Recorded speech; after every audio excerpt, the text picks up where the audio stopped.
Voilà, nous avons l'immense plaisir de vous accueillir ici au Centre évangélique du Lamentin en ce samedi 3 novembre 2018 pour la présentation officielle de la section territoriale du CNEF 972.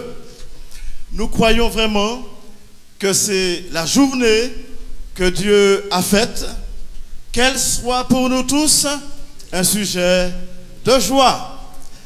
Merci à tous de se tenir debout pour ce premier chant de la chorale pour le début de notre manifestation. Un grand merci à la chorale Cœur de louange. Je vous invite à reprendre place. Merci. Voilà, nous vous remercions tous d'avoir honoré notre invitation à cette présentation officielle de CNEF 972. Et en effet, nous avons l'immense plaisir d'accueillir ce matin Madame Vroust Ghislaine, de se tenir debout, adjointe au maire du Lamentin. Bienvenue.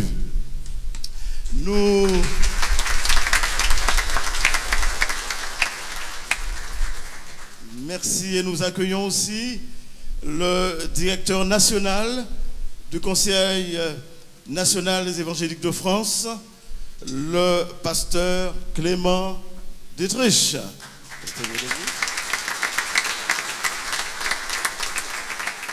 Nous accueillons aussi le délégué territorial de la section locale du CNEF 972, qui est aussi le président de la mission chrétienne évangélique de la Martinique, le pasteur Louis Mérine. Nous accueillons aussi en ce matin le président de la section territoriale du CNEF 972, qui est aussi pasteur à l'Assemblée de Dieu de Chelcher, le pasteur Gabriel Emélie.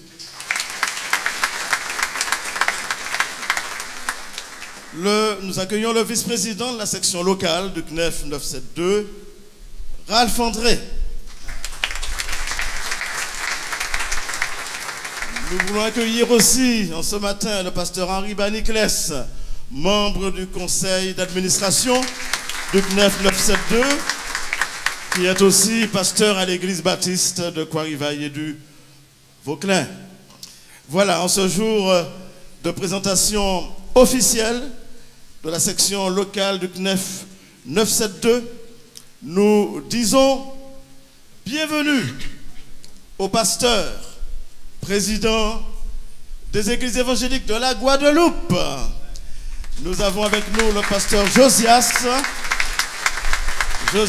Opon, président des églises évangéliques de la Guadeloupe. Le salut pour tous. Bienvenue, chers frères. Nous disons aussi bienvenue au pasteur, président des églises évangéliques de la Guyane, en la personne du pasteur Maxime Bolo, qui est aussi président de la mission chrétienne évangélique section Guyane. Bienvenue au pasteur président des unions d'églises, des anciens et des églises évangéliques de la Martinique. Nous avons ce matin avec nous le pasteur Zahir, président de l'Alliance.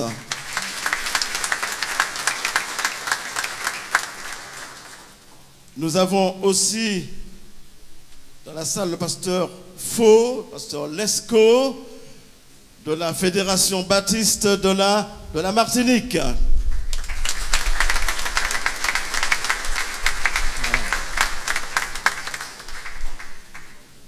Je fais un tout petit retour en arrière parce que nous avons aussi de la Guadeloupe le président de la Fédération baptiste de la Guadeloupe en la personne du frère Dominique Dick.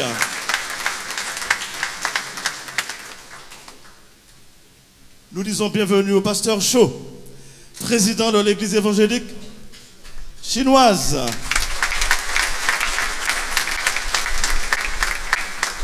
Bienvenue à vous tous, mesdames, messieurs, frères et sœurs, qui nous fait l'honneur d'être présents à ce moment historique dans l'histoire du monde évangélique en Martinique. Nous saluons aussi les présidents des associations culturelles. Nous saluons aussi tous ceux qui font partie des médias. La chorale va nous interpréter un second chant, puis le pasteur Zahir, président de l'Alliance, interviendra pour la prière, demander au Seigneur sa bénédiction sur cette manifestation.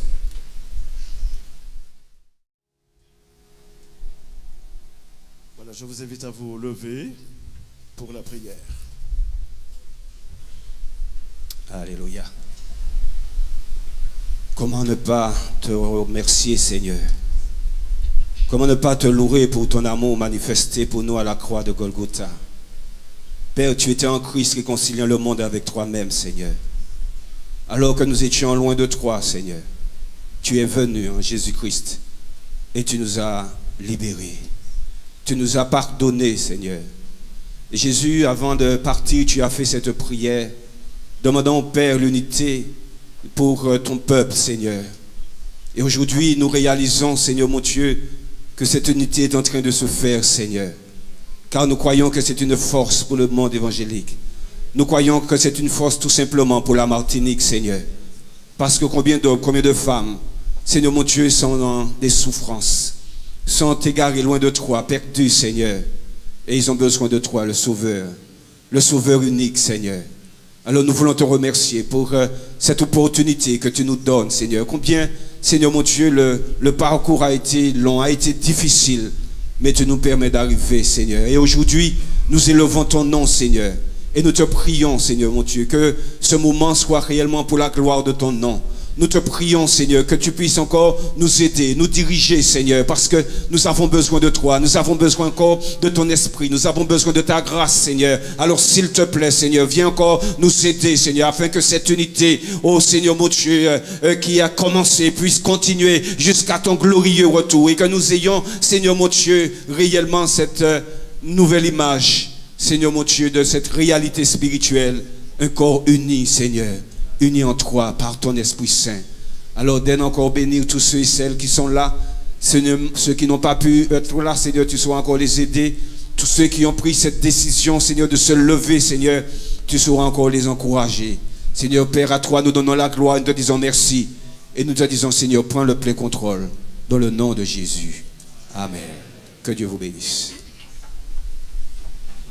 Voilà, maintenant je vous invite à prêter une oreille attentive à la lecture biblique qui sera faite par le pasteur Henri Baniclès. Merci et bonjour à tous. La lecture se fera dans le livre de 1 Timothée au chapitre 2. Il nous a dit ceci: j'exhorte donc, avant toute chose, à faire des prières, des supplications, des requêtes, des actions de grâce pour tous les hommes, pour les rois et pour tous ceux qui sont élevés en dignité, afin que nous menions une vie paisible et tranquille en toute piété et honnêteté. Cela est bon et agréable devant Dieu notre Sauveur, qui veut que tous les hommes soient sauvés et parviennent à la connaissance de la vérité. Car il y a un seul Dieu et aussi un seul médiateur entre Dieu et les hommes, Jésus-Christ homme, qui s'est donné lui-même en rançon pour tous.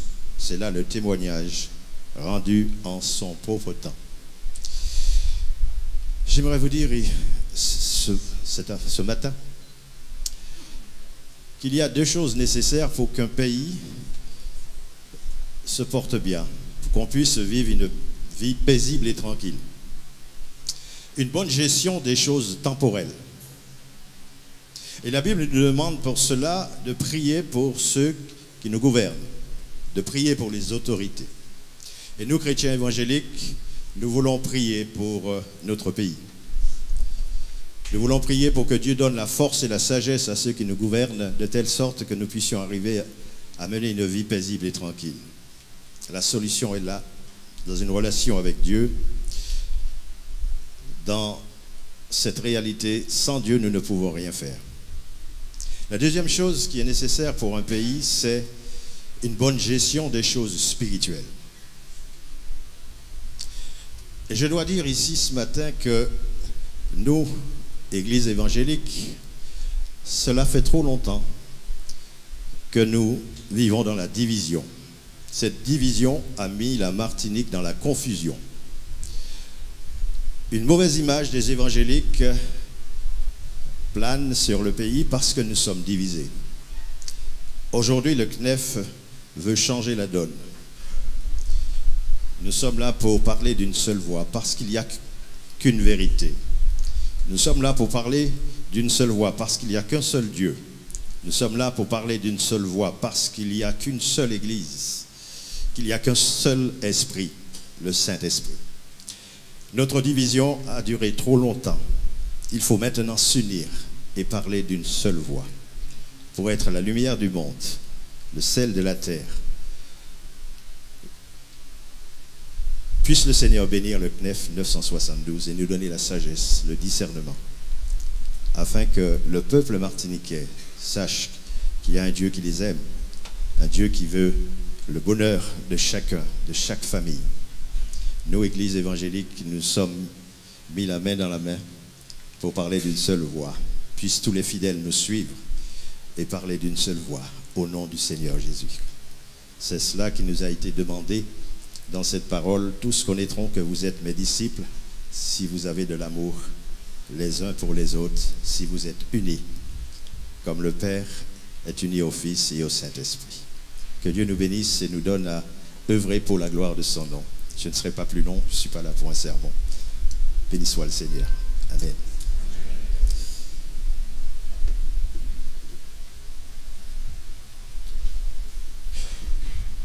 Merci au pasteur Henri Baniclès. Et la parole actuellement est au pasteur Clément Dietrich, directeur du CNEF national, pour la présentation du Conseil national des évangéliques de France. Merci beaucoup. Mesdames, Messieurs, frères et sœurs, je suis très honoré d'être parmi vous ce matin. Et on m'a donc demandé de présenter le Conseil national des évangéliques de France. Et j'ai choisi en fait de démarrer en présentant les évangéliques d'abord. Et en essayant en nous aidant à prendre peut-être un peu de recul par rapport à ce que nous sommes, peut-être pour mieux aussi comprendre qui nous sommes. Bien sûr, je ne vais pas faire toute l'histoire, parce qu'on serait là demain minuit certainement, mais voilà, un rapide panorama pour arriver à la question du CNEF. S'il était possible de mettre le diaporama.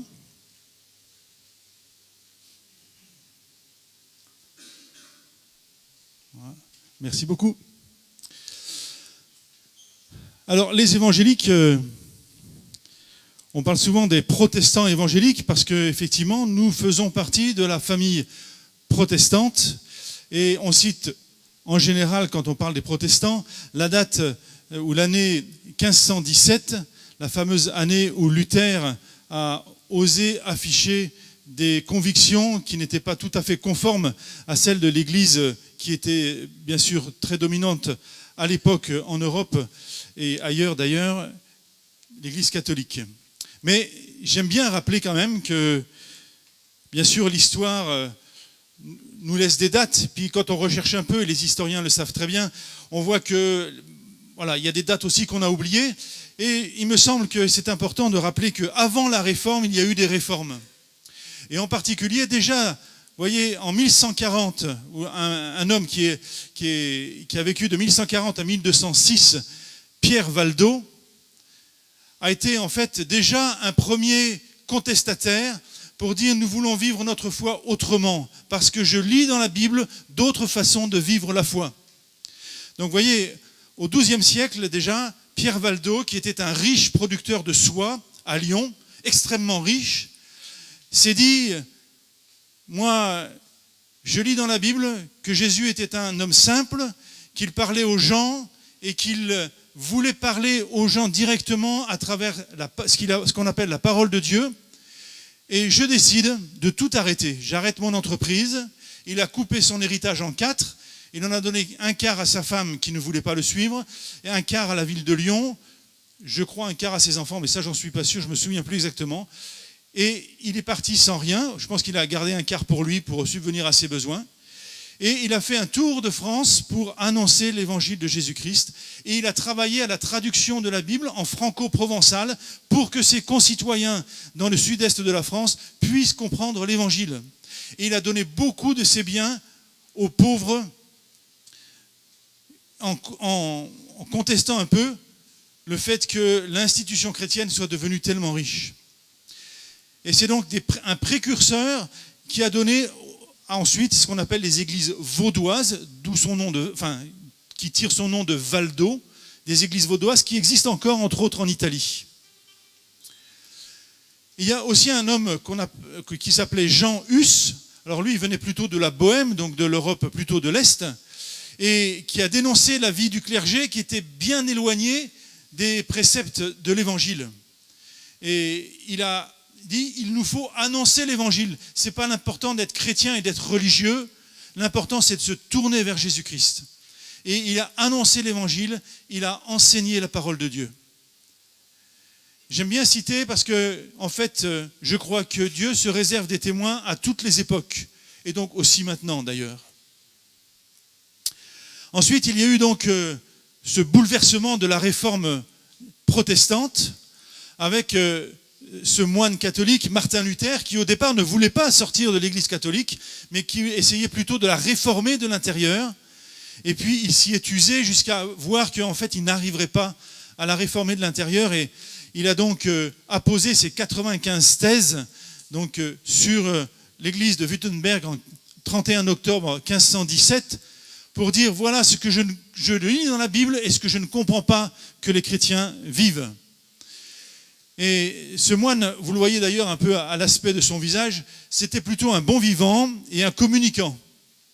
Et Dieu a suscité à côté de lui, ils se sont à peine connus, à peine croisés d'ailleurs, un Français donc de la Picardie qui s'appelait Jean Calvin. Et vous voyez sa tête, c'est une tête de juriste. Je suis désolé s'il y a des juristes dans la salle, mais ça se reconnaît assez facilement, les juristes. Ils sont rarement avec beaucoup d'embonpoint. Je ne sais pas pourquoi d'ailleurs, mais c'était un juriste et qui a vraiment soutenu le développement de la réforme en écrivant entre autres l'institution de l'Église chrétienne, et qui a énormément travaillé à mettre sur papier ce qu'il croyait voir dans la Bible. Alors que Luther était lui, alors il a écrit aussi, mais il était plutôt lui un communicant. Et c'est de cette réforme protestante qu'on a sorti les 5 solas. La sola scriptura, nous ne voulons suivre que l'écriture seule et l'écriture tout entière. Nous croyons qu'il y a sola fide, c'est-à-dire on n'est sauvé que par la foi seule. Les œuvres que nous pouvons faire ne nous rapportent aucun mérite. C'est notre foi en Jésus-Christ qui nous a fait la grâce d'un cadeau. Et c'est le 3e sola, sola gratia. Nous ne recevons juste que la grâce seule, nous n'avons rien mérité. Et puis, les protestants aussi ont appuyé en disant, nous voulons mettre Christ au centre, solus Christus. Et finalement, de dire, c'est à Dieu et non pas à nous. C'est à Dieu que revient la gloire, soli Deo gloria. Ça, c'est 5 piliers, on pourrait dire, de la foi protestante. Mais au cours de cette réforme, qui a duré quand même quelques temps, c'est pour ça qu'on parle souvent des réformes protestantes et non pas de la réforme. Alors la réforme, la grande réforme, je dirais le grand choc avec Luther, ça s'appelle plutôt la réforme magistérielle, parce qu'on a redéfini ce qu'était l'enseignement biblique. Mais il y a eu une réforme qu'on appelle plus radicale. Alors je sais que le mot radical ou radicalisé, c'est pas tout à fait à la mode en ce moment, mais les historiens ont utilisé ce mot pour préciser cette réforme radicale. Radicale, ça vient du mot racine, c'est-à-dire que ces chrétiens sont allés encore plus loin en profondeur dans la modification de leur, du cadre de leur foi. Ça s'est passé, premièrement, alors là aussi c'est un peu simpliste, mais il faut aller vite. En tout cas, je prends le cas de Zurich, où en fait le maire de Zurich était protestant. Et de fait, comme en Allemagne, donc là c'était en Suisse, en Allemagne c'était pareil, si le prince était protestant, le peuple naissait protestant. Si le prince était catholique, le peuple naissait catholique. Et là, il y a des amis justement d'Ulrich Zwingli, qui était un théologien protestant, qui était à Zurich, qui sont allés le voir en lui disant « Mais mon ami Ulrich Zwingli, si tu dis que c'est par la foi seule, par une conversion personnelle, que l'on est chrétien, comment se fait-il qu'à Zurich, dans notre ville, quand on est comme un bébé, on dise « Mais ce bébé, il est déjà protestant ». C'est un peu antinomique. En fait, ça nous paraît, nous, évangéliques, tout à fait très simple à comprendre. Mais à l'époque, c'était vraiment quelque chose qu'on ne comprenait pas. Et justement, j'ai cité, entre autres, Conrad Grebel, a osé aller plus loin en disant « Mais non, il faut être logique jusqu'au bout dans notre foi. Si nous disons que nous sommes sauvés par la foi seule et par notre foi individuelle, alors ça veut dire que quand je nais de ma mère, petit bébé, on ne peut pas dire si je suis protestant ou catholique. Il faut laisser la liberté aux gens de cheminer et de croire soi-même. Et ça, c'était une grande révolution.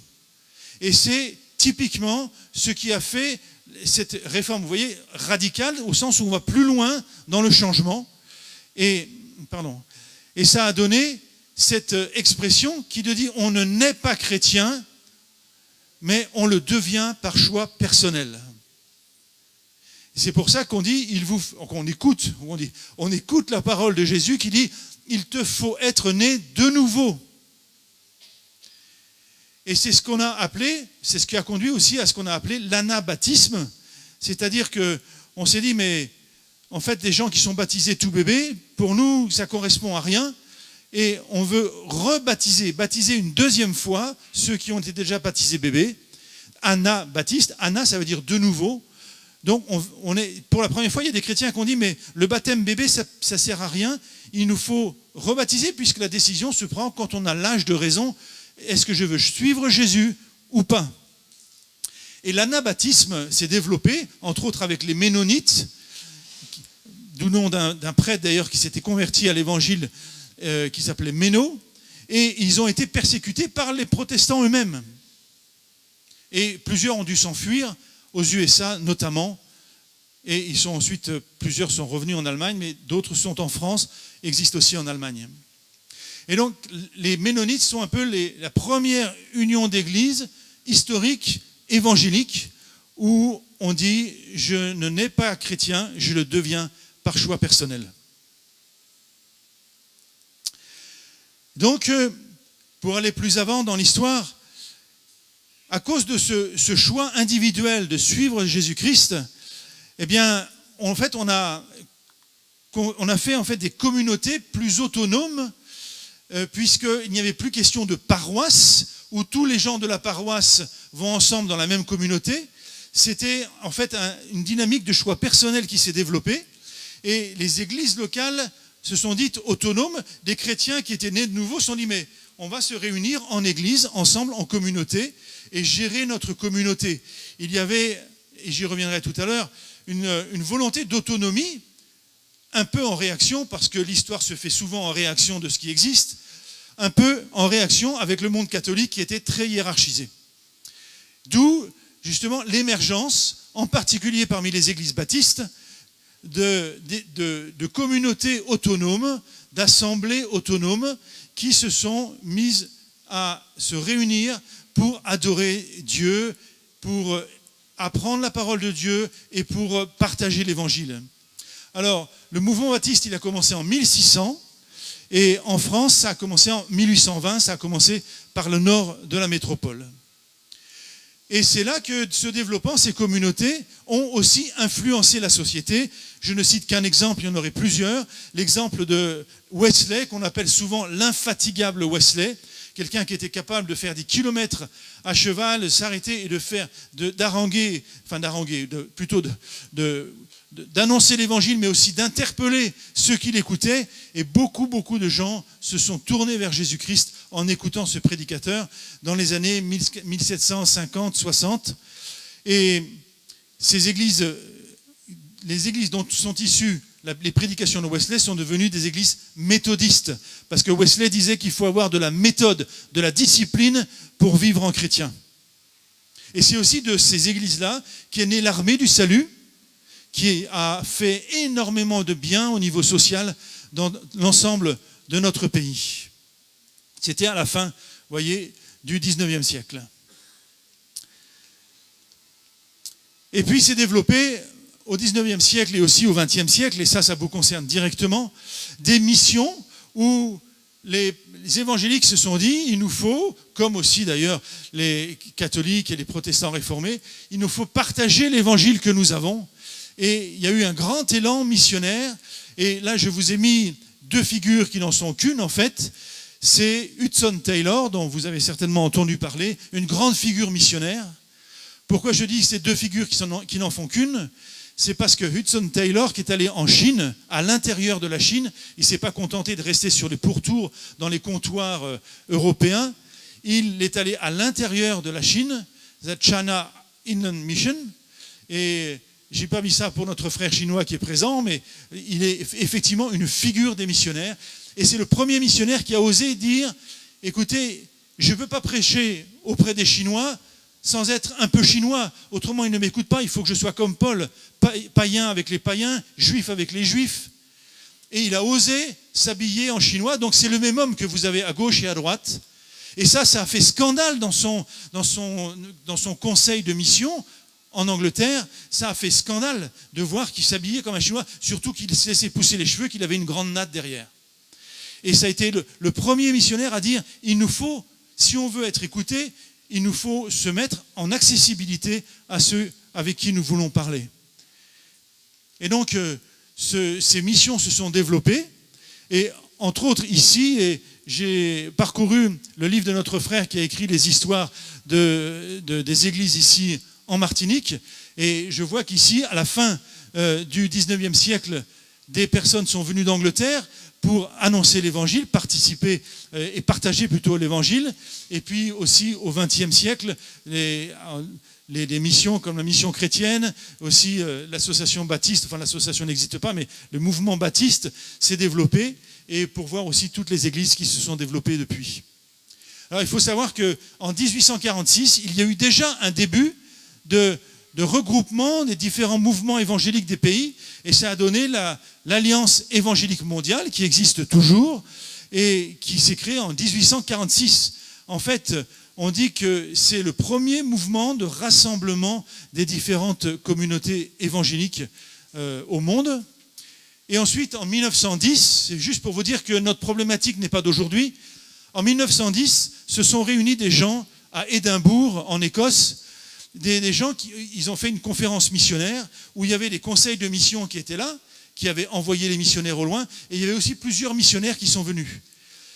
Et puis, ils ont vu que les conseils de mission étaient très séparés entre baptistes, non-baptistes, églises de frères, etc., et qui se parlaient à peine. Et les missionnaires qui étaient en Chine, en Afrique, en Asie ou autres, eux, ils avaient très souvent des relations entre eux, parce que quand c'est difficile, il faut se serrer les coudes. Mais il s'est dit, mais en fait, ils ont dit publiquement au conseil de mission, mais attendez les amis, là vous coupez les cheveux en 4 en plus dans le sens de la longueur pour dire que vous ne pouvez pas vous donner la main avec les autres, et nous là-bas, dans nos difficultés, vous savez, on est obligé d'être ensemble. Et en fait, quand on revient et vous nous dites qu'il ne faut pas être avec les autres églises, il ne faut pas leur parler, nous on ne peut pas faire ça, on ne peut pas vivre ça, c'est impossible. Vous nous obligez à la division. Et ça a été un moment très fort. Je crois que cette conférence a duré 4 jours. Mais tout le monde en parle encore. Je pense que l'Esprit Saint a saisi les gens en disant, mais c'est du luxe de se diviser. Il faut absolument être ensemble. Et il y a eu à partir de là de vrais travaux, en tout cas pour les missions, de travaux en commun et de concertation. Voilà Alors, les évangéliques aujourd'hui, eh bien, sur la France, ils étaient environ 50 000 en 70. En 2017, d'après notre annuaire évangélique de 2017, c'est notre dernier recensement précis, ça va être fait pour 2019, nous étions 650 000 évangéliques, avec 2521 églises locales, dont 150 000 évangéliques dans les départements d'outre-mer, soit 250 églises. Ça veut dire que vous avez dans vos départements un taux d'églises évangéliques bien supérieur au nôtre. Nous sommes à peu près à une église pour 10 000 habitants, et dans certains lieux de vos différents départements, on est quasiment à une église pour 30 000 habitants, ce que nous voudrions atteindre aussi en métropole. Mais ce n'est pas suffisant, une église pour 30 000. Il ne faut pas s'arrêter là, les amis. Il faut continuer de partager l'évangile. Elles sont regroupées en 45 familles d'églises, unions d'églises, et en tant qu'évangéliques, nous représentons un tiers du protestantisme, des gens qui se disent protestants, mais en fait nous représentons 3/4 des protestants qui sont pratiquants réguliers, qui justement vivent leur foi de manière régulière en communauté. Et donc plus de 70% des églises évangéliques sont affiliées au CNEF, et certaines évangéliques sont aussi à la Fédération protestante de France. Alors, pour résumer ce que croient les évangéliques et ce que nous voulons prôner ensemble, j'allais dire ce que veut prôner le CNEF, mais le CNEF n'est rien, c'est l'ensemble des familles d'églises qui le composent et des œuvres aussi. Ce que nous voulons prôner ensemble se résume en 4 grands points qu'un sociologue qui s'appelle Babington, qui est encore vivant en Angleterre, a résumé. Et c'est intéressant quand on nous demande, mais voilà, qu'est-ce qui pourrait décrire le plus globalement et rapidement possible les évangéliques. Donc, parce que souvent on nous pose la question, mais c'est quoi la différence entre les évangéliques, les protestants évangéliques et les protestants réformés? Et puis alors, c'est quoi la différence entre les protestants évangéliques et les catholiques? Et nous pouvons répondre avec ces 4 points qui sont essentiels, qui ne sont pas forcément différenciés à chaque fois avec nos autres frères et sœurs chrétiens, mais qui nous caractérisent tous ensemble. Nous croyons, la première chose, que la Bible est notre norme.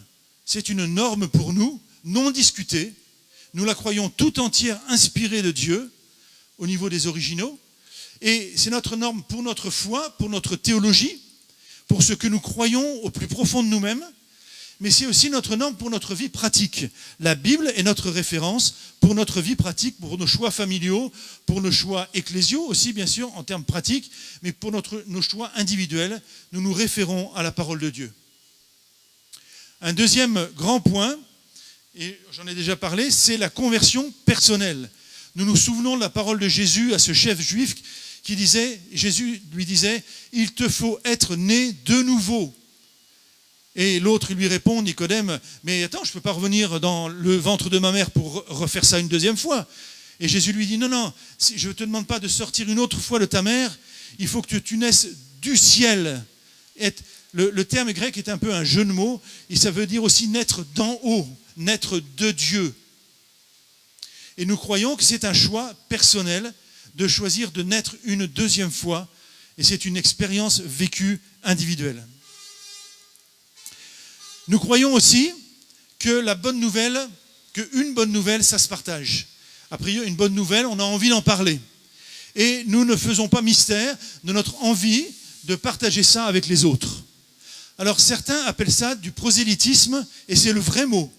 Par contre, ce mot a pris une connotation qui est vue négativement dans certains cas, en disant que prosélytisme, ça veut dire faire pression sur les gens. Ce n'est pas ce que veut dire le mot.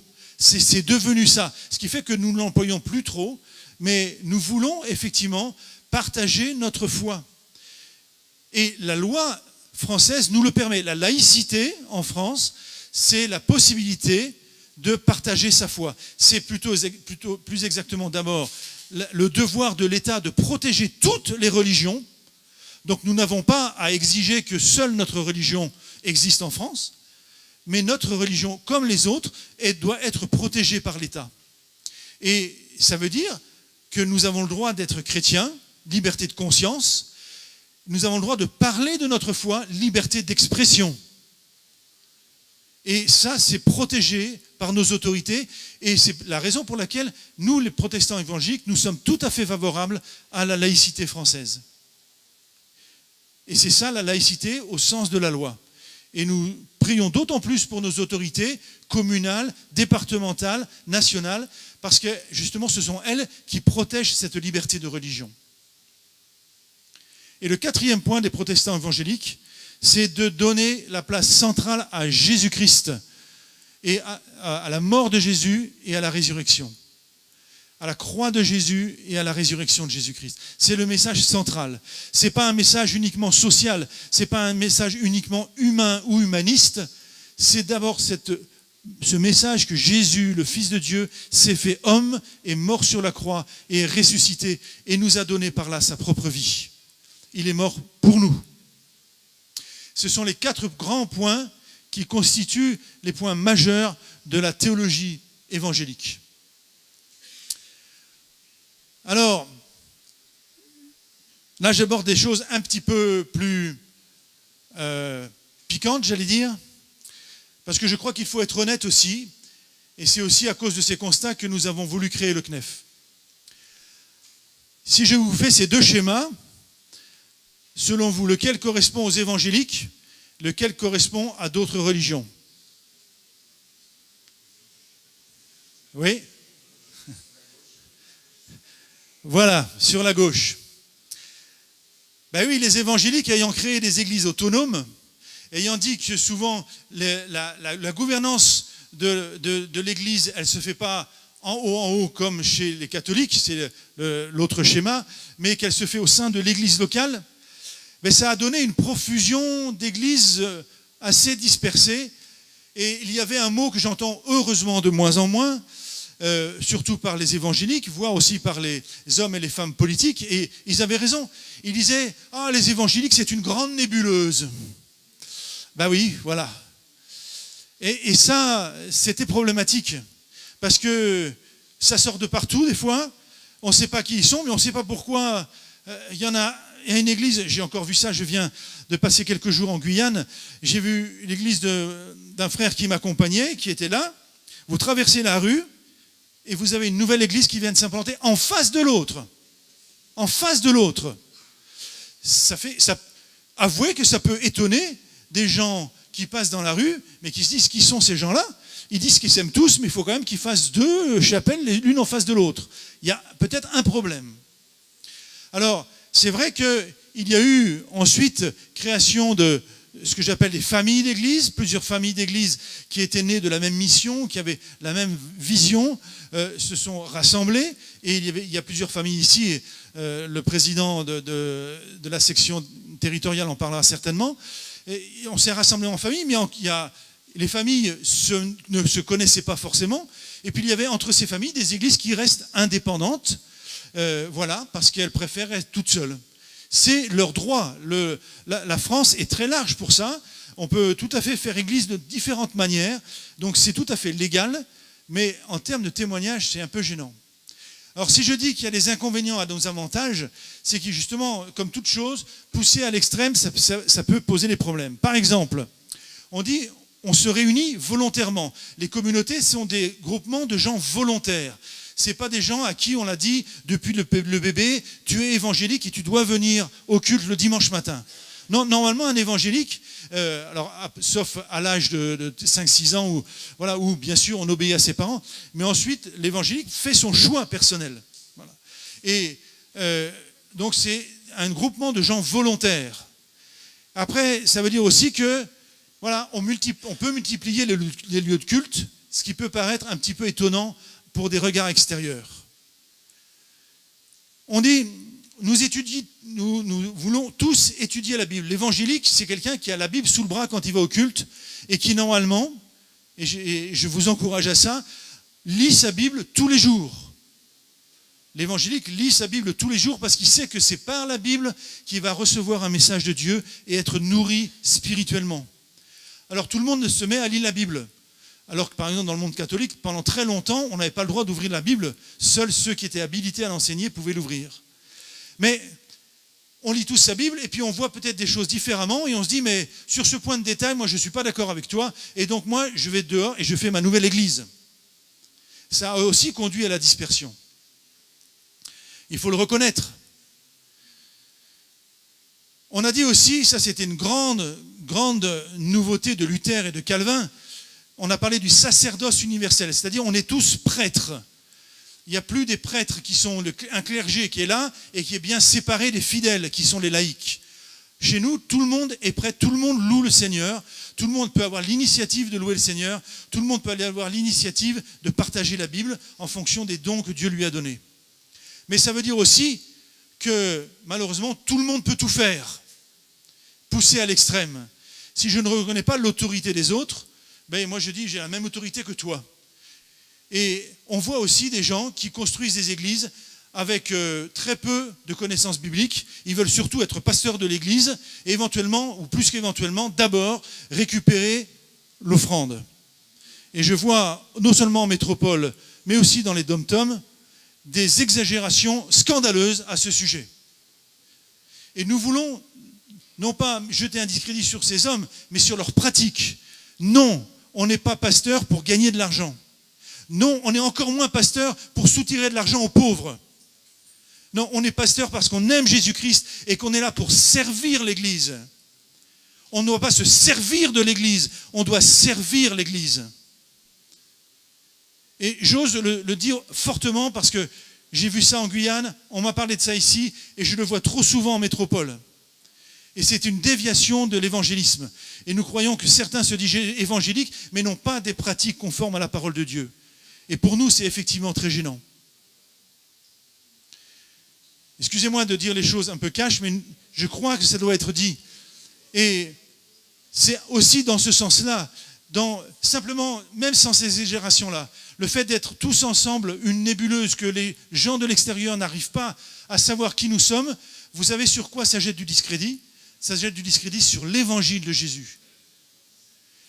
Et donc, ça a été comme un élément déclencheur important pour le CNEF. Nous avons travaillé pour arriver à une plus grande cohérence dynamique. Une plus grande cohérence dynamique. Cohérence, justement pour montrer un message cohérent qui soit entendable par les personnes extérieures, par tout un chacun autour de nous, par les hommes et les femmes politiques. Et c'est important qu'ils voient qui sont les différentes entités de la circonscription ou de la commune ou de l'État dans lequel ils se trouvent pour comprendre ce que ces gens vivent. Et une cohérence dynamique parce que nous n'avons pas voulu simplement faire une institution qui en disant voilà, on est là et on s'assied. Non, une institution pour bouger, pour ensemble bouger davantage pour annoncer l'évangile. Donc, nous avons voulu apporter là, tous ensemble, une plus grande cohérence dynamique pour honorer l'évangile de Jésus-Christ. Ce qui est au cœur de l'action du CNEF, c'est de faciliter l'annonce de l'évangile de Jésus-Christ auprès de nos concitoyens.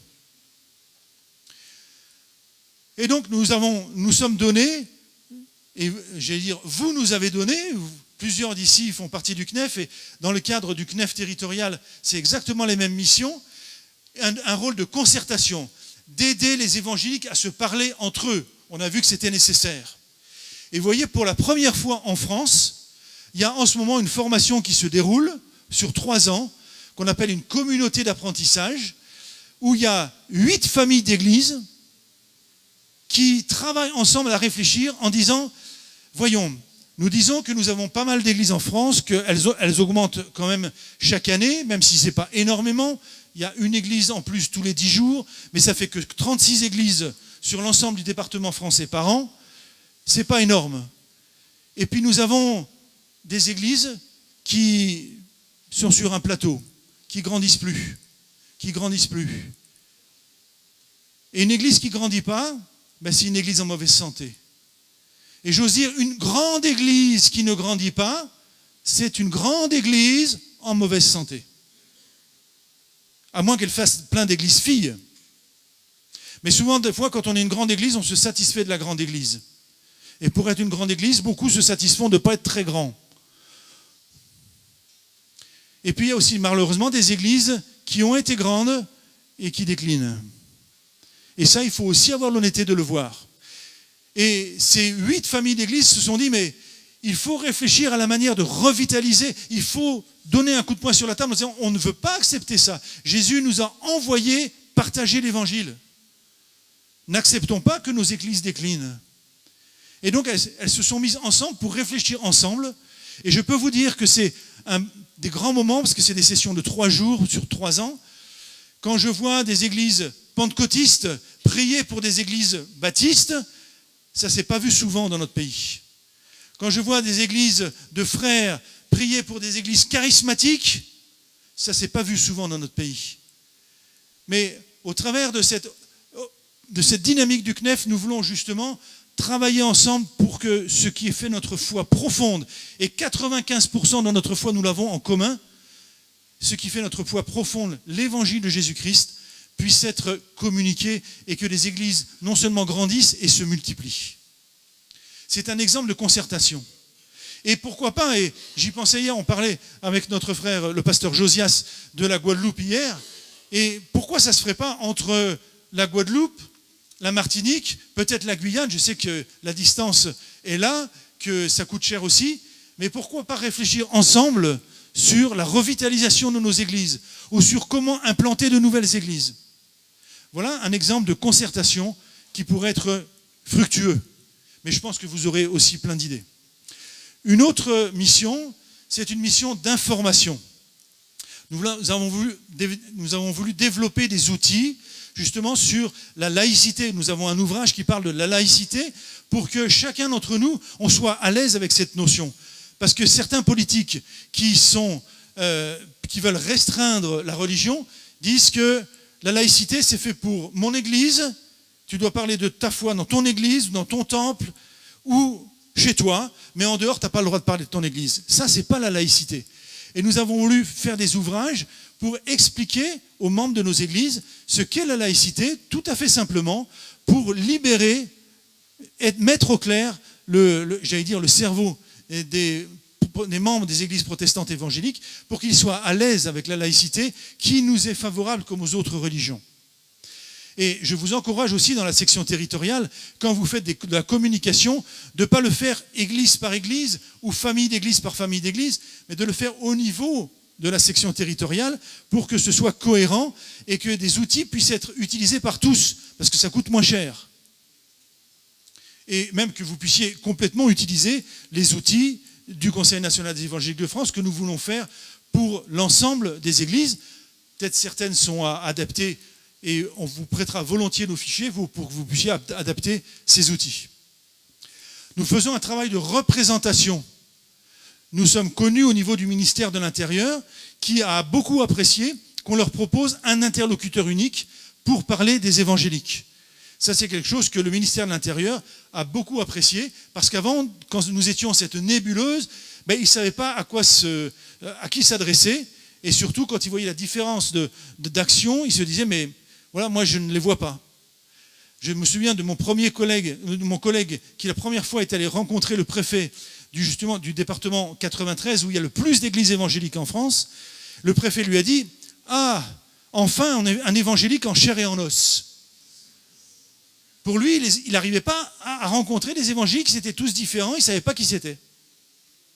Et je peux vous dire, nous sommes allés, donc tout récemment, on est samedi, c'était mercredi dernier, rencontrer le préfet de région de Guyane, et qui était très satisfait de rencontrer 3 responsables évangéliques pour justement pouvoir discuter, poser des questions et avoir en face de lui des gens fiables avec qui il a pu dire des choses qu'il n'aurait pas dit forcément à tous les évangéliques. Donc c'est un rôle important que vous devez jouer aussi en tant que section territoriale ici. Et c'est pour ça que nous proposons toujours qu'il y ait un délégué dans chaque département ou chaque territoire pour ce qui vous concerne, un délégué territorial qui soit là pour être notre interlocuteur du CNEF vis-à-vis des autorités. Et puis nous voulons aussi animer des projets tous ensemble.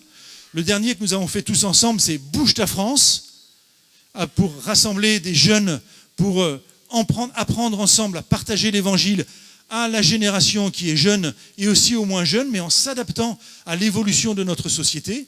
L'évangile reste le même, la manière de le partager peut peut être modifié, bien évidemment. Avant Internet et après Internet, on fait les choses différemment. Et bien sûr, ici, des projets peuvent naître. Et par exemple, le projet Bouge ton île, qui s'est fait parallèlement à Bouge ta France, a été effectivement, je dirais, un parallèle ici que nous avons beaucoup apprécié pour que vous soyez mobilisés ensemble pour bouger l'île de Martinique. Et alors, la cohérence se fait au niveau national, mais se fait aussi au niveau local. Et nous proposons qu'au niveau local, dans les différents départements, il y a un peu plus de 70% des départements qui sont pourvus, on mette en place des sections locales du CNEF, et dans lesquelles on peut vivre le CNEF tous ensemble. Pourquoi je dis tous ensemble? Parce qu'il y a les églises CNEF qui en font partie, et qui sont chargées d'ouvrir la porte largement aux églises qui ne sont pas adhérentes au CNEF, dont l'union n'est pas adhérente au CNEF, mais aussi aux églises indépendantes, mais aussi aux œuvres évangéliques. Tout ce beau monde peut faire partie de cette section locale, et on peut en créer d'autres dans un autre coin du département en fonction de l'organisation du département. Et puis on pourra en créer éventuellement une troisième. Voilà, c'est ce qui a priori va se faire en Guyane, parce que c'est un département, enfin c'est une région, au sens, c'est un très grand département. Et ces différentes sections nomment des délégués au sein d'un comité départemental qui nomme un délégué départemental qui représente le CNEF et qui est l'interlocuteur aussi des autorités. Et donc, cette cohérence locale, vous avez su le créer. Effectivement, ça a mis du temps parce qu'il a fallu faire des travaux d'approche, des travaux de conciliation, de demande de pardon, mais tout ça, ce n'était pas du tout inutile. Et vous êtes arrivés en Martinique à mettre en place, parce que vous êtes un département où il n'y a pas différents bassins de vie, en quelque sorte, en tout cas pas suffisamment différenciés pour faire différentes sections locales, vous avez créé une seule section territoriale, CNEF Martinique, qui a son bureau, qui correspond au comité, et qui a un délégué territorial.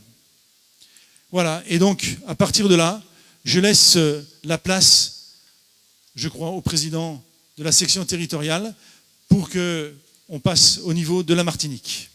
Je vous remercie beaucoup de votre attention.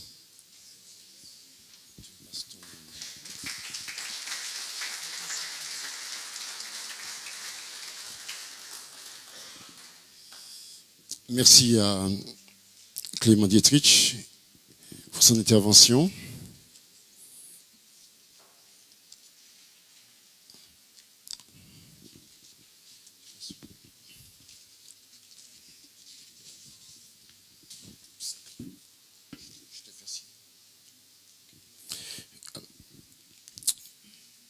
Voilà. Est-ce que je peux vous demander une chose? Est-ce qu'on peut se lever? Voilà. Ok. Est-ce que vous pouvez saluer votre voisin? Voilà. Tournez-vous, saluez celui à vous. Ok. Voilà. Regardez-vous à côté. Voilà. C'est bon? Excellent. Voilà. Ok. Est-ce qu'on peut s'asseoir maintenant?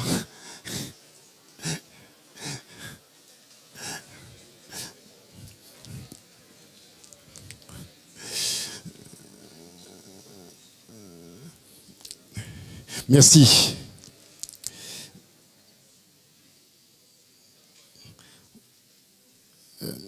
Nous remercions nos frères de la mission chrétienne évangélique de nous permettre d'utiliser les locaux. C'est notre siège social, mais ils nous ont permis d'utiliser les locaux pour cette présentation officielle. Bien sûr, ils nous font un peu souffrir parce qu'ils mettent la climatisation pour le culte et puis pour nous, mais ils sont excusés puisqu'effectivement, c'est un certain nombre de problèmes techniques qui sont en train de régler pour ça. Mais en tout cas, on veut les remercier et puis nous tenons à remercier effectivement la chorale Cœur de louange pour l'interprétation de ces merveilleux chants. Madame la représentante de la mairie du Lamentin, Monsieur le directeur national du CNEF, Monsieur le président de l'Église évangélique de la Guadeloupe, Monsieur le représentant de la mission chrétienne et des églises de la Guyane, Messieurs les présidents d'union d'associations culturelles des églises de la Martinique, Mesdames, Messieurs les présidentes d'associations culturelles, familiales et sociales de nos communautés, Messieurs les pasteurs et anciens de nos églises, chères sœurs, chers frères, permettez-moi en premier lieu de vous remercier d'avoir répondu à notre invitation et d'honorer de votre présence cette assemblée et la présentation officielle de la section territoriale du CNEF 972. Nous devons en être conscients. Compte tenu de notre histoire construite plutôt sur des déchirures, nous ne pouvons que nous réjouir de vivre ce moment particulièrement important pour l'évolution du protestantisme évangélique en Martinique.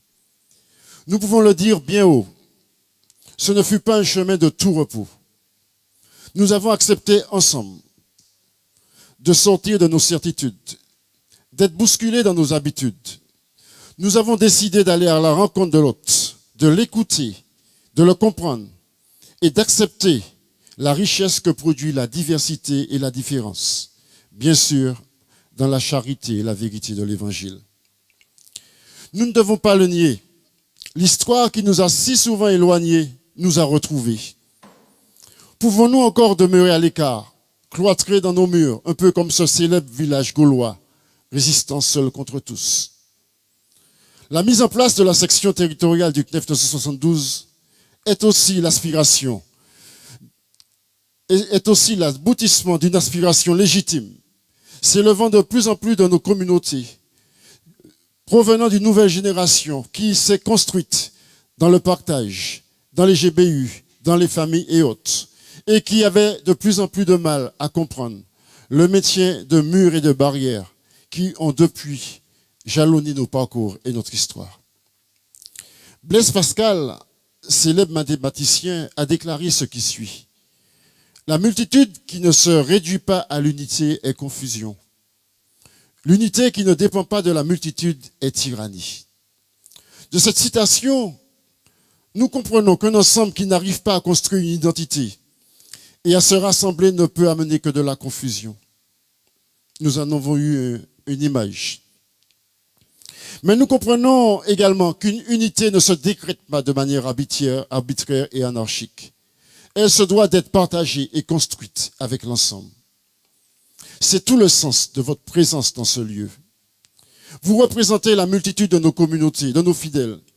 Vous vivez également sur le terrain les manques que notre éparpillement, souvent affublé du terme de nébuleuse, produit. Vous vivez les modifications du paysage évangélique martiniquais et vous êtes témoin de la confusion qui se manifeste dans les esprits. Oui, il était vital que tous ceux qui se retrouvent dans les valeurs communes de l'évangile, telles qu'affirmées dans le symbole de La Rochelle, 1559, et plus tard, alors sur le symbole de La Rochelle, pour les puristes, juste avec une nuance sur le pédobaptisme.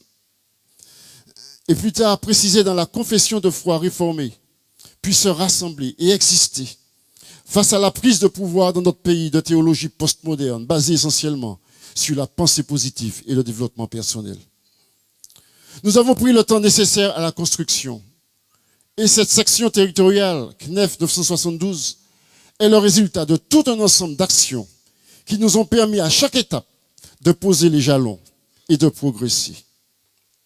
Tout d'abord, il y a eu la prise de conscience qu'il nous fallait changer de paradigme, sensibiliser très fortement par la mise en place d'une alliance évangélique en Martinique et par l'évolution de la situation en France métropolitaine, où se dessinaient les contours de la future création du CNEF national. Notre rencontre d'alors, du 2 février 2013, a créé les conditions spirituelles d'un dialogue entre les représentants de nos communautés. C'est à partir de ce dialogue que nous avons pu, ensemble, poser les bases d'un document fondateur et que nous avons pu, petit à petit, œuvrer sur la construction de la structure nécessaire pour son fondement et pour son évolution. C'est cette structure, son objet, son organisation et son fonctionnement que nous prendrons le temps, que je prends le temps, nous prenons le temps maintenant de vous présenter. Je ne vous ferai pas, je dirais, je ne vous donnerai pas la corvée de relire l'intégralité des éléments statutaires qui composent nos règlements. Mais je vais simplement en faire sortir quelques grandes lignes. Tout d'abord, le préambule. Nous avons été constitués parce qu'au départ, nous nous sommes rencontrés. Nous avons partagé notre histoire. Nous avons pris conscience de la colère qui était dans les cœurs, des déchirures qui s'étaient construites, et nous avons pris le temps de nous parler, de nous demander pardon. Suite à ces états généraux, la mission chrétienne évangélique de la Martinique, l'Alliance évangélique de la Martinique et l'Église évangélique baptiste de Montpitou ont exprimé ainsi ce désir, cette volonté de poursuivre la coopération également, dans une confiance mutuelle. Les responsables d'église, ainsi nommés, se sont dotés. Et cela a été validé lors de notre rencontre en 2015 à Ducos. Sur la base, bien sûr, nous avons élaboré une déclaration de fondation en nous appuyant sur la déclaration de foi du CNEF, sur la charte de fondation du CNEF qui est finalisée en 2010 et sur les principes déontologiques du CNEF, effectivement validés en janvier 2010. Nous avons pris le nom de section territoriale, Conseil national des évangéliques de France, section territoriale, bien sûr, contrairement à la section départementale ou section locale, parce que depuis, je crois, juridiquement, nous ne sommes plus un département ni une région, nous sommes un territoire, hein? Voilà, la CTM. Donc nous sommes la section territoriale également, section désignée par le sigle CNEF 972. Comme notre frère Clément Dietrich l'a exprimé, nous avons pour objet, selon notre déclaration de fondation, de manifester l'identité et l'unité du protestantisme évangélique en Martinique et de renforcer le témoignage dans notre territoire. Et bien sûr, nous retrouvons dans notre section les 4 missions du CNEF national: la concertation, l'information, la représentation et l'animation de projet.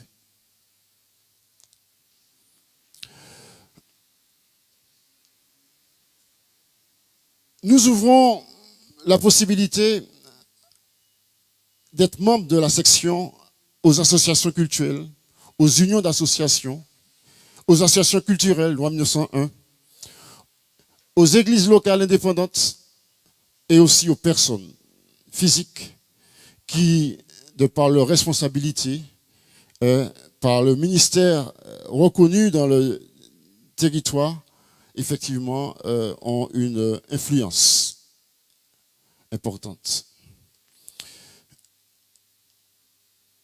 On va passer, ça c'est bon, c'est une règle. Les églises appartenant à des unions d'églises membres du CNEF, voilà, sont membres de droit. Donc c'est tout à fait normal. Si vous êtes membre, vous avez adhéré au CNEF national, vous êtes automatiquement membre de droit de la section territoriale également. Mais les autres églises peuvent effectivement devenir membres à condition qu'ils le demandent. La demande d'admission le se fera par écrit. Juste pour une précision, à ce jour, la section territoriale du CNEF Martinique est composée de la mission chrétienne évangélique Martinique, des églises de l'Alliance évangélique de la Martinique. Les églises de l'Alliance évangélique sont dans laquelle appartient l'Union des églises du plein évangile de la Martinique et un certain nombre d'églises indépendantes également. Et effectivement, donc, un autre membre de droit va certainement apparaître, c'est l'Union des églises ADD de la Martinique, qui est actuellement un membre en probation du CNEF national. Voilà.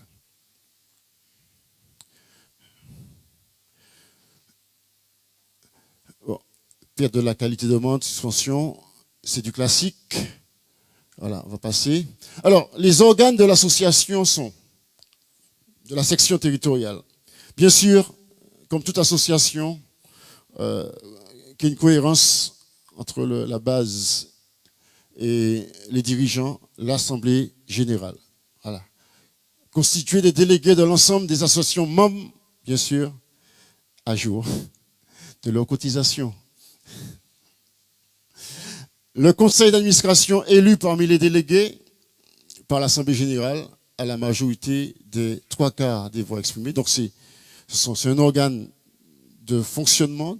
Et puis le comité territorial élu par le conseil d'administration. Au jour d'aujourd'hui, donc, au niveau du conseil d'administration, nous avons effectivement comme délégué territorial, mais il interviendra tout à l'heure, le frère et pasteur Louis Mérine, président de la mission chrétienne évangélique en Martinique, vice-président le frère Ralph André, le trésorier et le pasteur Marguerite Théodore, que nous saluons bien fort ce matin, le secrétaire et notre frère Jean-Claude Vaubien, notre secrétaire adjoint c'est le frère Daniel Ducteuil, voilà. Et comme nous avons comme assesseurs le pasteur Henri Baniclès et le pasteur Bruno Denel. C'est avec ces bien-aimés, ces frères, que nous avons mis sur les fonds baptismaux cette section territoriale. Voilà. Et nous prions pour que Dieu nous permette de l'enrichir, de le renouveler aussi, parce que nous sommes conscients que nous aurons besoin de forces vives.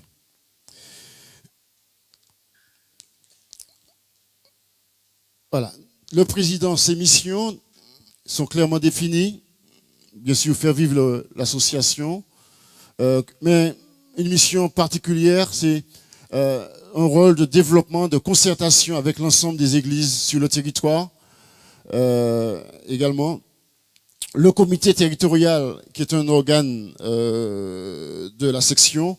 Alors, il est élu par le conseil d'administration et composé du délégué territorial, de 4 autres membres du conseil d'administration, dont au moins 2 responsables d'associations liées au CNEF national. C'est un organe collégial d'information, d'échange sur les dossiers en cours, liés particulièrement à l'activité du délégué territorial. Voilà. Quand nous parlons des évangéliques dans notre territoire, nous devons savoir ce que nous représentons. Avec une petite nuance sur la diapo qu'a présenté Clément Dietrich. En Martinique, nous pouvons estimer que nous tournons autour des 120 lieux de culte. Il y a énormément d'églises qui se sont créées durant les dernières années.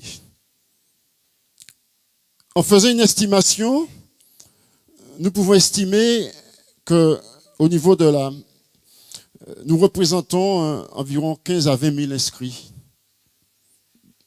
membres. Mais compte tenu du fait que l'ensemble de ceux qui nous fréquentent, qui viennent dans nos églises, ne sont pas forcément inscrits, nous estimons à une influence sociologique sur environ 40 à 45 000 personnes. Nous estimons que la section territoriale représente environ 60 à 65% des évangéliques en Martinique, tant en lieu de culte que du nombre de membres. Comme nous l'avons précisé, mais je crois que c'est important de le rappeler, la section territoriale du CNEF 972 est un lieu de rencontre, de partage, de représentation et d'animation. Elle veut faire entendre la voix des évangéliques. Notre société, et vous le savez autant que moi, est balayée par des situations les plus complexes, les plus douloureuses. Il est important que notre voix se fasse entendre et que le témoignage chrétien soit présent dans la cité. Il est nécessaire que la concertation nous permette de mettre en commun nos forces. Mais nous devons de le dire, le CNEF 972 ne se veut ni super-église, ni autorité vaticaniste. Nous sommes issus de la Réforme et nous respectons l'autonomie et le fonctionnement des églises adhérentes. Toutefois, nous sommes aussi portés par des valeurs partagées. Nous dirons toujours oui à l'évangile, dans l'expression d'une foi évangélique telle que les enseignements scripturaires le définissent. Et notre frère Clément nous en a donné un aperçu. Mais nous dirons non à la caricature de l'évangile, à la promotion d'un message trompeur et frelaté. Nous dirons non à ceux qui se servent de l'évangile pour des buts inavouables. Nous sommes sortis d'un passé et nous vivons un présent. Nous marchons et nous faisons l'histoire en nous projetant aussi avec des perspectives et des projets. Je reviens un peu en arrière. Nous dirons non, pas dans le sens d'une fermeture à la discussion, au dialogue, parce que le dialogue est toujours possible, mais pour accompagner, parce que l'évangile repose sur des valeurs inaltérables et nous ne pouvons pas leur permettre que, effectivement, qu'elles soient altérées et que cela puisse, altérer le message au niveau de nos concitoyens. Nous avons un devoir d'être vigilants. Dans notre déclaration de fondation, nous avons aussi émis des perspectives également. Et dans la foulée de Bouge ta France, initiée par le CNEF national, nous avons encouragé les jeunes de nos églises dans le projet Bouge ton île. Leur première action s'est déroulée à Pâques 2018. Et déjà, ils sont engagés dans la préparation de BTI 2019. Nous voulons leur donner l'occasion, dans ces moments, de simplement s'exprimer également. Je laisse la place au pasteur Dominique Treff, président de Bouge ton île.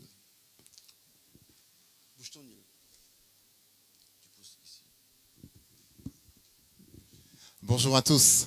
Et c'est vraiment avec une grande joie que je suis parmi vous ce matin. Il m'a été donné la possibilité, donc au nom du comité de pilotage de Bouge ton île et avec la collaboration donc du CNEF 972, de vous parler de Bouge ton île. Certainement, vous en avez déjà entendu parler au sein de vos églises.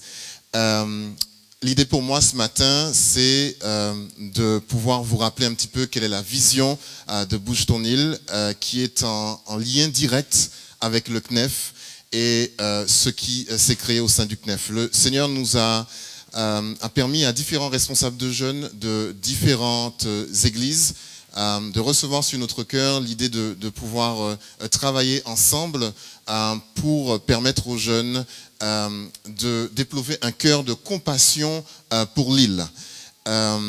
Et c'était pratiquement dans la finalisation de ce que le CNEF était en train de faire. Et je dois dire que l'Alliance évangélique et la mission chrétienne, depuis le début, nous ont soutenus, nous ont aidés, nous ont encouragés. Ils ont tout mis en place pour que les choses puissent se faire. Alors, juste pour vous dire, la vision d'une part, c'est de rassembler la jeunesse évangélique. Parfois, dans certaines de nos églises, les jeunes sont peu nombreux. Et comment les aider à vivre une foi et à voir qu'il y a aussi d'autres jeunes qui sont engagés. Et puis ceux qui ont des grands groupes de jeunes, pouvoir encourager d'autres. Et l'idée c'était de les rassembler, mais les rassembler l'unité, mais l'unité pour l'action. L'unité pour pouvoir avoir une conscience, une sensibilité par rapport aux réalités de nos îles. En tout cas, le travail que nous voulons faire, c'est un travail de sensibilisation à notre jeunesse qui se pose souvent la question, mais quel est mon rôle? Qu'est-ce que je dois faire? Et l'idée donc c'est de bénir notre île en s'impliquant dans la société, en prenant en compte les réalités de notre île comme je vous l'ai dit. Et tout ça pour mettre notre foi en action dans des choses simples, dans des œuvres de compassion, dans des œuvres d'amour. Et nous croyons que par ces œuvres-là, nous pourrons simplement annoncer la parole de Dieu. Alors, dans les axes que nous avons développés depuis l'année dernière, la première chose, c'est nous rassembler, pour équiper les jeunes à travers des mini-séminaires, puisqu'il y a déjà des séminaires dans les églises, mais pouvoir leur donner un temps sur deux jours pour pouvoir les équiper et les former à agir concrètement sur le terrain. Et puis, on met en place aussi des actions. Et on invite à développer aussi ces actions en commune. Et nous avons pour cela 4 secteurs, le Nord Caraïbe, le Nord Atlantique, le Centre, le Sud et le Nord Caraïbe, des secteurs que nous avons encore à développer.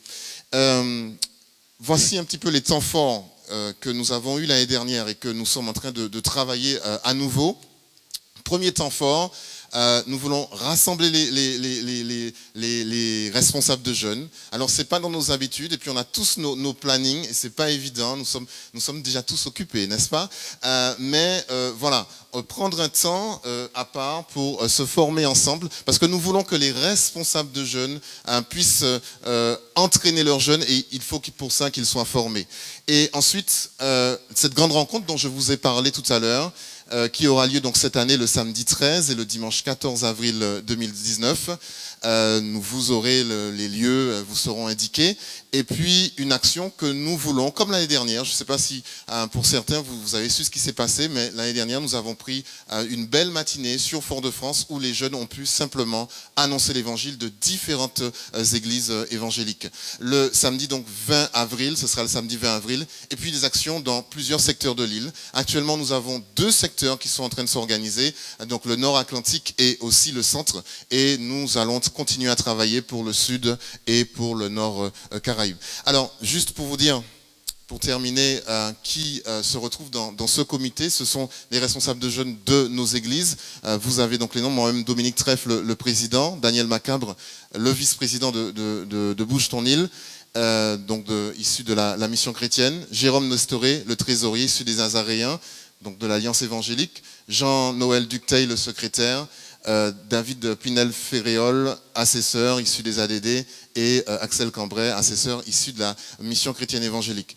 Ce que je peux juste pour terminer vous dire, voilà, prêtez-nous cette main forte pour construire.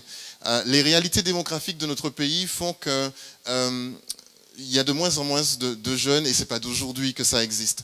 Mais nous avons à cœur que les jeunes qui restent là, et les jeunes qui sont toujours avec nous, qu'ils soient mobilisés pour aimer notre île. S'il y a quelque chose qu'il faut retenir, c'est la compassion pour notre île. Si nous avons été changés par Jésus-Christ, c'est pour bénir cette île à travers des œuvres concrètes. Je vous remercie pour votre attention.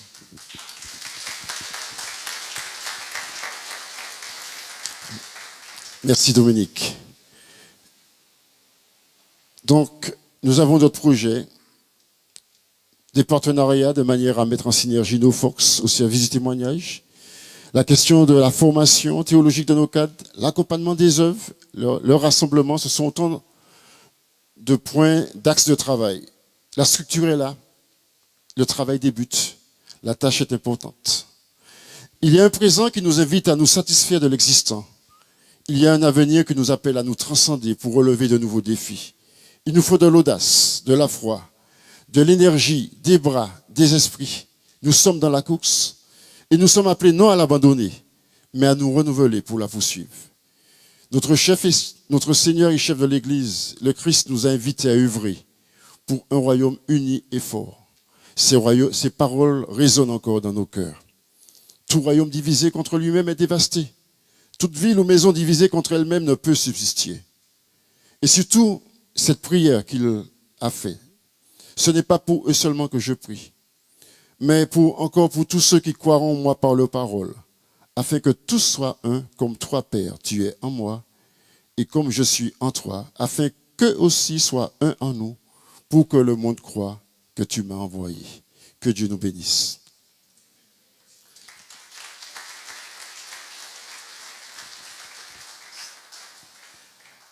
Voilà, nous remercions notre frère Clément Détriche pour cette belle présentation des évangéliques d'hier et d'aujourd'hui.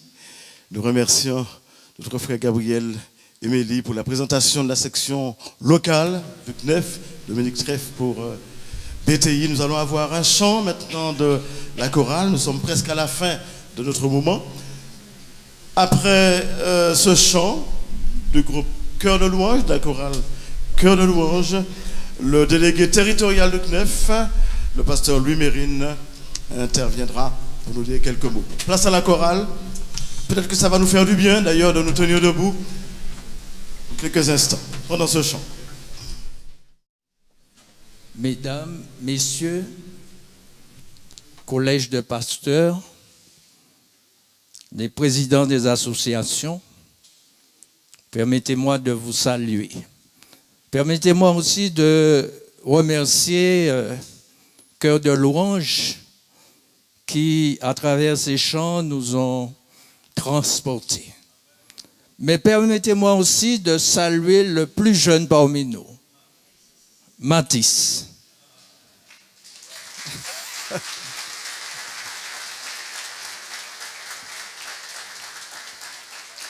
Merci. Voilà. Je veux parler c'est vrai, du CNEF 9 97 2. Mais je veux parler d'une manière concrète, le terrain même, ce qui nous attend. Alors, pour décrire aussi, le CNEF est un lieu d'échange, de réflexion, de concertation et de prière. C'est une plateforme en vue de renforcer les liens et la visibilité du protestantisme évangélique dans le respect de ses diversités. Il ne s'agit pas ici de viser la fusion. Je pense que chacun de vous, vous avez compris, mais simplement de coordonner nos efforts, de grandir vers celui qui est la tête, Christ, de grandir dans l'unité, dans la foi et la connaissance du Fils de Dieu, à acquérir aussi une connaissance mutuelle plus grande du CNEF. Est-ce qu'il faut dire cela?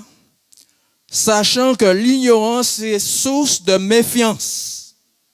Donc c'est tout un travail à nous d'expliquer ce que nous attendons, ce que le CNEF doit faire pour permettre à tout un chacun de pouvoir se consacrer, de prier ensemble. N'oubliez pas que nous sommes conscients que le champ de travail est immense, immense. C'est vrai, il y a eu un travail de fait. Cela nous a permis d'arriver jusqu'ici aujourd'hui, de pouvoir déclarer que le CNEF est ouvert, le CNEF 97 2. Mais qu'est-ce qu'il faut faire? Que devons-nous faire pour permettre au CNEF de perdurer, de durer? Je pense que on a commencé un peu. C'est de prendre le temps de nous parler, ce qui nous manquait. Prendre le temps de nous concerter, prendre le temps de nous encourager. Et écoutez bien, nous encourager et coordonner nos efforts pour mettre en œuvre des projets communs qui contribuent au projet de l'Évangile. Je crois que c'est que demande plus?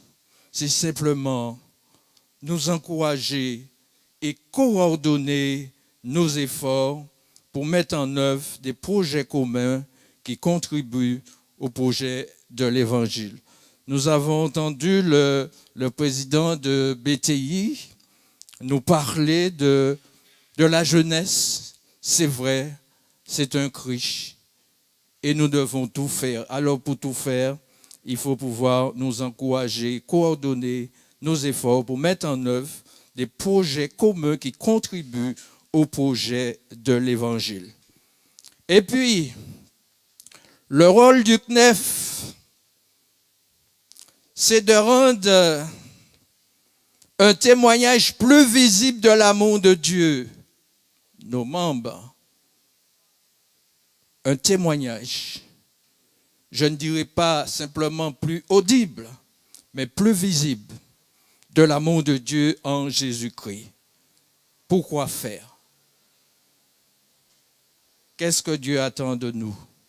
Pour que des hommes et des femmes, en plus grand nombre, puissent le connaître. Et je crois que c'est le point essentiel. Tout ce que nous pouvons faire, c'est pour permettre à des hommes et des femmes de connaître, de rencontrer le Sauveur qui est Jésus-Christ. Et je crois que c'est là que nous devons nous atteler énormément. Alors, pour terminer, c'est que notre Dieu nous garde, que selon sa parole, notre lumière brille ainsi devant les hommes, afin qu'ils voient nos œuvres, nos bonnes œuvres, et qu'ils glorifient notre Père qui est dans les cieux. Et je crois que si nous arrivons à nous coordonner, si nous arrivons à mettre ensemble des projets communs, alors la Martinique sera bénie et nous allons voir des hommes et des femmes passer de la mort à la vie. C'est notre objectif, seul objectif. Mais le but du CNEF, il ne s'agit pas de viser la fusion. Mais non, chacun restera dans, comment dirais-je, dans son église ou bien groupement d'église, mais simplement ensemble, mettre des choses en place pour permettre à l'Évangile d'avancer. Et non seulement que l'Évangile puisse avancer, mais que nous, chrétiens, nous puissions rendre un témoignage par rapport à ceux et celles qui nous regardent. Que Dieu vous bénisse. Merci à tous et à toutes. Amen.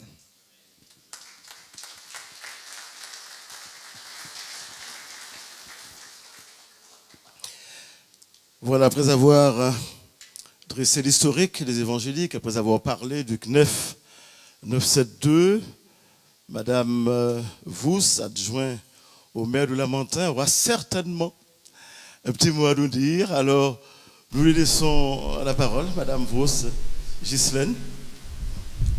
Venez jusqu'ici.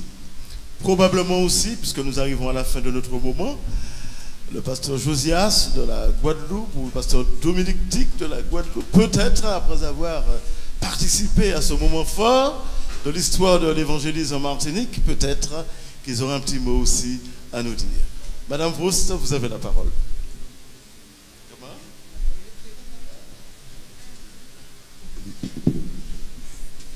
Monsieur le directeur du Centre national des évangélistes de France, messieurs, mesdames les pasteurs, les représentants des territoires de la Guadeloupe et de la Guyane, le maire du Lamentin que je représente ici est très fier que vous ayez choisi la ville du Lamentin pour mettre en place ce comité qui va vous unir, qui qui va vous faire parler d'une seule voix. D'après les propos de monsieur le directeur, nous avons besoin de ça. Il faut à certains moments mutualiser ces moyens aussi pour arriver à bien gérer, parce que nous savons le travail que vous faites. La place des religions est ici indispensable comme la place des écoles. Nous savons tous que le travail que vous faites, il est louable. Et nous avons besoin de vous. Nous avons la chance d'être dans un pays français où la laïcité le permet à tous de s'exprimer. Donc, il faut en profiter. Sénèque disait, il n'y a pas de vent favorable pour celui qui sait où il va. La société a besoin de vos idées. La société a besoin de vos talents. La société a besoin de votre dévouement. Et en un mot, la société a besoin de vous parce que vous faites un travail extraordinaire et qui est bien apprécié par tous. Merci. Merci donc à Madame Voust, adjointe au maire du Lamentin. Nous voulons aussi vous dire que le préfet s'est excusé de ne pas pouvoir être des nôtres. Ce matin, il nous a envoyé un mail au président de la section locale. Qui de la Guadeloupe ou de la Guyane, en terminant ces moments, nous dit un petit mot? Le pasteur Josias, président des Églises évangéliques de la Guadeloupe.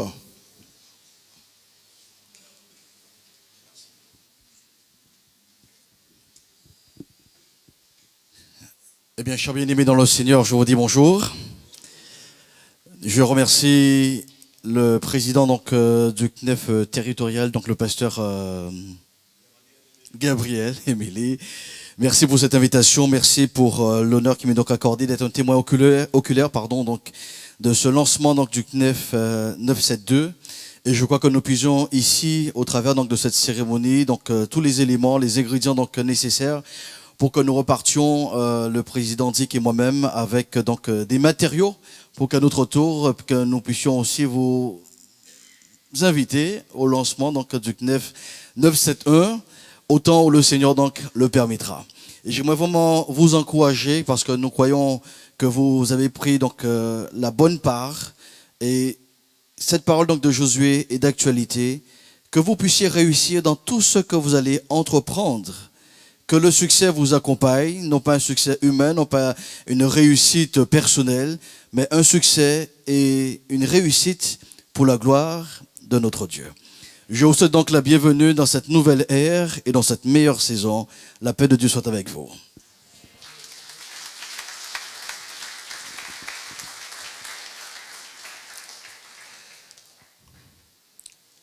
Voilà, eh bien, nous arrivons pratiquement au terme de cette manifestation. Comment? Il vient? Ah, d'accord, ben bien sûr. Il ne s'est pas manifesté. Alors, voilà, au contraire, c'est un plaisir de laisser la parole à Dominique Dick, président de l'association baptiste de la Guadeloupe. Merci à mon frère. Je vous salue fraternellement au nom de Jésus-Christ. J'aimerais saluer, bien sûr, toutes les personnalités présentes. Je ne dirais pas mes collaborateurs pasteurs, mais mes frères et mes sœurs, bien sûr, qui sont présentes. Je vous bénis au nom du Seigneur et au nom de la Fédération baptiste de la Guadeloupe. Nous sommes honorés de pouvoir prendre part avec vous dans un moment aussi important, aussi précieux dans l'histoire de l'Évangile en Martinique. Et je veux croire que notre présence ici avec vous est aussi un signe, je dirais, déclencheur pour nous. C'est vrai que la discussion est déjà en place pour que nous allions aussi dans ce sens, mais nous sommes heureux de pouvoir prendre part à un tel moment aujourd'hui, ce qui nous permettra bien sûr d'avancer un peu plus loin dans les démarches qui sont déjà, je dirais, en train de mûrir quelque part.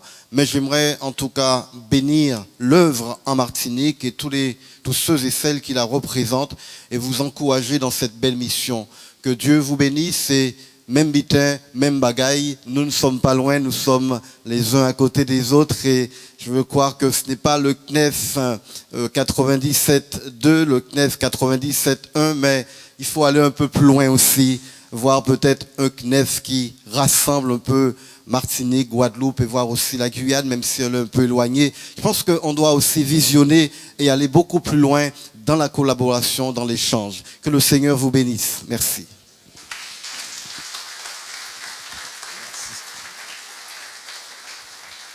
Donc je regarde maintenant pour voir s'il y a encore quelqu'un qui voudrait bien nous dire un petit mot. Bien sûr, voilà le président de la mission chrétienne section Guyane, le pasteur Maxime Bolo. Voilà, mesdames et messieurs, frères et sœurs, oui, bonjour encore. C'est vrai que personnellement, c'est un moment, je dirais, poignant que je vis parmi vous ce matin. C'est vrai que nous prononçons allègrement le mot CNEF, mais au-delà du CNEF, nous savons c'est en fait l'œuvre du Seigneur qui s'accomplit. Cette œuvre de rassemblement qui nous permet de mutualiser nos efforts, en tout cas de mettre en commun les talents, les dons que le Seigneur nous donne pour construire son Église. C'est lui-même qui a dit qu'il ajoute à son Église, jour après jour, ceux qui ont cru. Et c'est dans cette démarche que nous nous sommes engagés et que, je dirais, par le biais, en tout cas, de cette cérémonie ce matin, que nous essayons de renouveler. Il y a des moments, effectivement, il faut se remettre les choses à l'esprit et cette manifestation, je dirais, extraordinaire. C'est vrai que nous voyons ça à l'échelle humaine, mais c'est quand même quelque part quelque chose d'extraordinaire. Qui donne déjà des idées, bien sûr, à la Guadeloupe, mais aussi qui donne des idées aussi à la Guyane, où il y a du travail à faire. Vraiment, je souhaite en tout cas que partout, non seulement en Martinique, 972, mais j'espère aussi qu'il y aura un 973 ou quelle que soit la façon dont on appellera, mais qui a cette même objectif, qui va dans cette même direction, la construction de l'œuvre, l'épanouissement, en tout cas le développement de l'œuvre du Seigneur. Que son nom soit béni encore ce matin.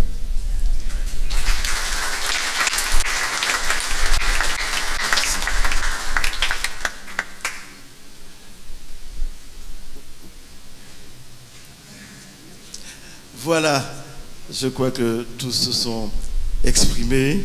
En tout cas, nous vous remercions tous de nous avoir honorés de votre présence en ce jour. La chorale va nous interpréter un dernier cantique.